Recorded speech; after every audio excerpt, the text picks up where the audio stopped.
Brasil, coração do mundo, pátria do Evangelho, capítulo 14, a Inconfidência Mineira.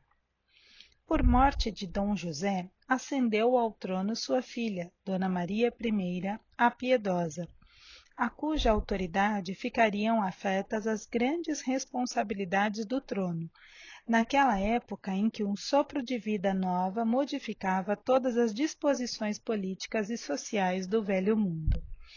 No seu reinado, Portugal sente-se esvaírem-se-lhe as forças poderosas e se encaminha com rapidez para a decadência e para a ruína. Não fossem as notáveis influências de um Martinho de Melo ou de um Duque de Lafões, talvez fosse ainda mais desastroso o reinado de Dona Maria, escravizada ao fanatismo do tempo e às opiniões de seus confessores. Por esse tempo, o Brasil sofria o máximo de vexames no que se referia ao problema da sua liberdade. A capitania de Minas Gerais, que se criara e desenvolvera sob a carinhosa atenção dos paulistas, era então o maior centro de riquezas da colônia, com as suas minas inesgotáveis de ouro e diamantes. A sede de tesouros edificara Vila Rica nos cumes enevoados e frios das montanhas, reunindo-se ali uma pleiade de poetas e escritores que sentiriam de mais perto as humilhações infligidas pela metrópole portuguesa à pátria que nascia. A verdade é que Minas se sentia, mais que em toda parte, o despotismo e a tirania. O clero, a magistratura e o fisco, juntos aos ambiciosos que aí se estabeleceram, apossavam-se de todas as possibilidades econômicas, presas de criminosa ânsia de fortuna. Os padres queriam todo o ouro das minas para a edificação das suas igrejas suntuosas. Os membros da magistratura consideravam de necessidade enriquecer-se antes de regressarem a Portugal, com opulentas aquisições. Os agentes do fisco executavam as determinações da corte de Lisboa, árvore farta e maravilhosa, onde todos os parasitas da nobreza iam sugar a seiva de pensões extraordinárias e fabulosas. Eram então numerosos na Europa os estudantes brasileiros, os quais de lá voltavam ao país saturados dos princípios filosóficos de Rousseau e dos enciclopedistas. A independência da América do Norte e a Constituição Democrática de Filadélfia animam aqueles espíritos, insulados nas montanhas distantes. Por toda a capitania mais rica da colônia, desdobram-se quadros dolorosos da miséria do povo, esmagado pelos impostos de toda a natureza. As coletividades de trabalhadores, conduzidas à ruína pelo malogro das minerações, não conseguiriam suportar por mais tempo semelhantes vexames. Em Minas, porém, uma elite de brasileiros considera a gravidade da situação. Intelectuais distintos se sentem compenetrados da maioridade da pátria, que, ao seu ver, poderia tomar as rédeas dos seus próprios destinos. Iniciam-se os esboços da conspiração. Depois de algumas conversações em Vila Rica, das quais, entre muitos outros, participaram Inácio de Alvarenga, Joaquim José da Silva Xavier, Cláudio Manuel da Costa e Tomás Gonzaga, conversações em que foram adotadas as primeiras providências. A infiltração das ideias libertárias começou a fazer-se por intermédio de todos os elementos da capitania, no que ela possuía de mais representativo. José Joaquim da Maia é enviado à Europa para sondar o pensamento de Jefferson, embaixador da América do Norte em Paris, e angariar a simpatia dos brasileiros espalhados no velho mundo, para o movimento libertador. Outros estudantes, apaixonados pela emancipação da colônia, os conspiradores mandam a São Paulo e a Pernambuco, que formavam os dois centros mais importantes do país, com o objetivo de conquistar a adesão de ambos ao movimento. Todavia, nem Joaquim da Maia conseguiu o auxílio de Jefferson, que apenas chegou a se interessar moralmente pelo projeto, Nem os seus companheiros obtiveram o compromisso formal das capitanias mencionadas para se articular o movimento revolucionário. Pernambuco estava refazendo as suas economias, depois das lutas penosas de Recife e Olinda, e São Paulo se encontrava desiludido, depois da Guerra dos Emboabas, na qual muitas vezes fora vítima da felonia e da traição. A conjuração de Minas, contudo, prossegue na propaganda sem esmorecimentos. Embriagados pela concepção da liberdade política, mas dentro dos seus triunfos literários, afastados das realidades práticas da vida comum, os intelectuais mineiros não descansaram. Idealizaram a República, organizaram seus símbolos, multiplicaram prosélitos das suas ideias de liberdade. Porém, no momento psicológico da ação, os delatores, a cuja frente se encontrava a personalidade de Silvério dos Reis, português de Leiria, levaram todo o plano ao Visconde de Barbacena, então governador de Minas Gerais. O governador age com prudência, a fim de sufocar a rebelião nas suas origens, e expedindo informes para que o vice-rei Luís de Vasconcelos efetuasse a prisão do Tiradentes no Rio de Janeiro, prende todos os elementos da conspiração em Vila Rica, depois de avisar secretamente aos seus amigos do peito, simpatizantes da conjuração, quanto à adoção de tais providências, para que não fossem igualmente implicados. Aberta a devassa e terminado o vagaroso processo, são condenados à morte todos os chefes já presos.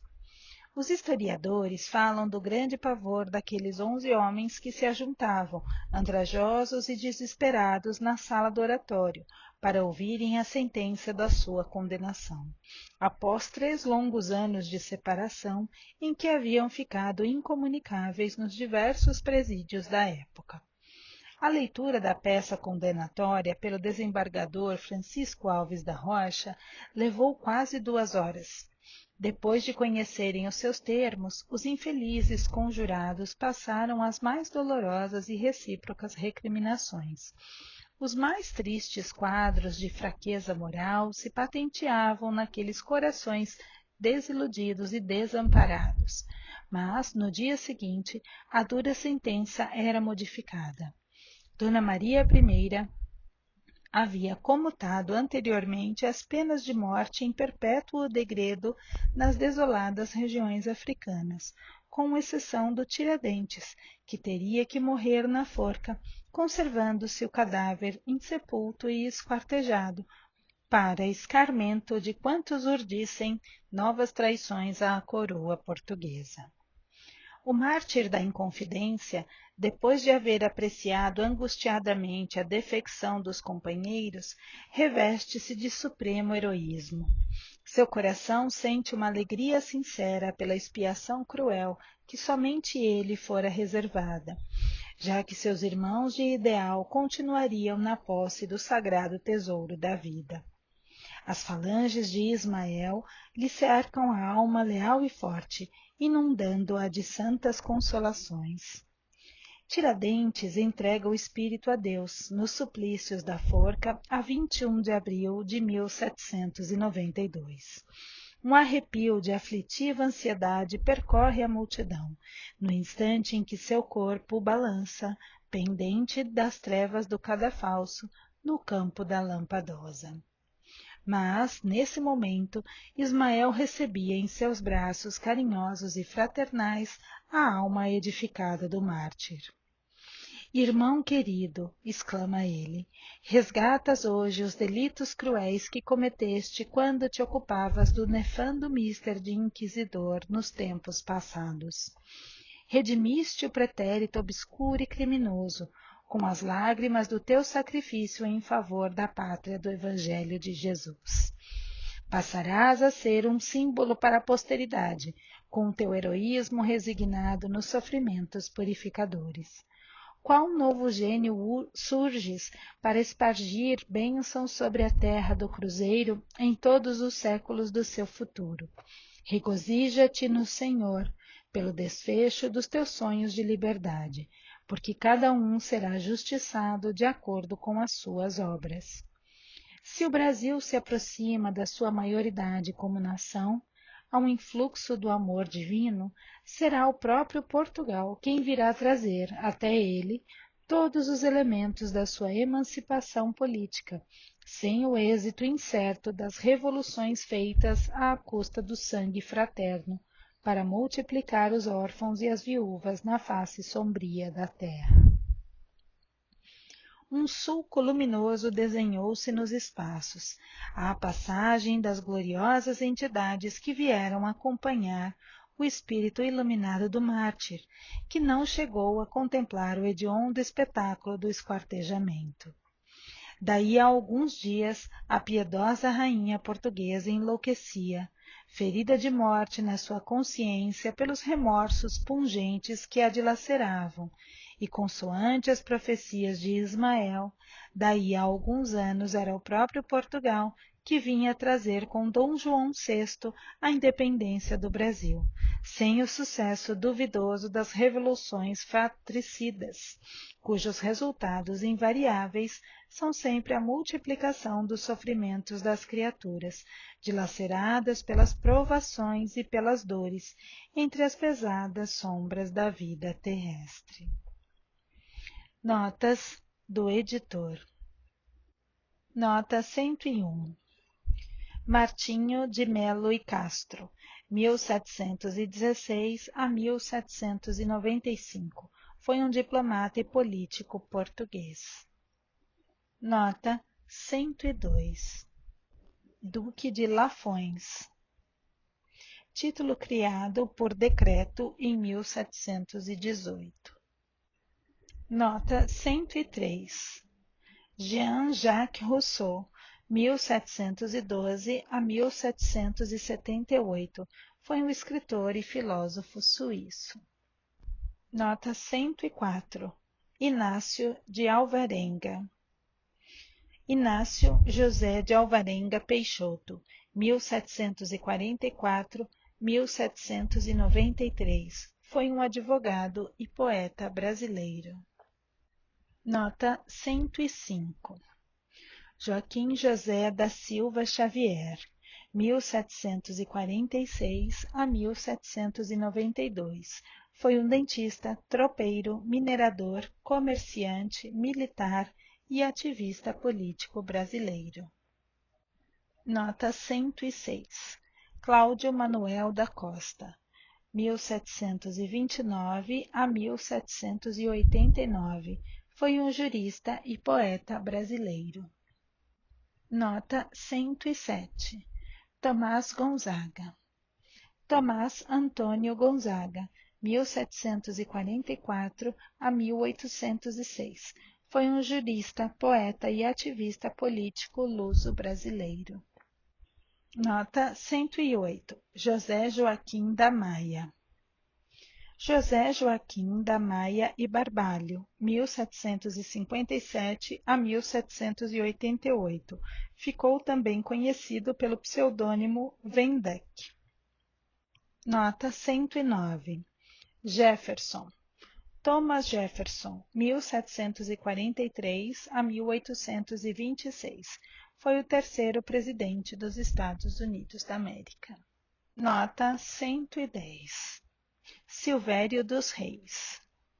Joaquim Silvério dos Reis Montenegro Leiria Grutes, 1576 a 1819. Nota 111. Luís de Vasconcelos. Luís de Vasconcelos e Souza, 1742 a 1809. Nota 112. Escarmento. Reprimenda, advertência severa.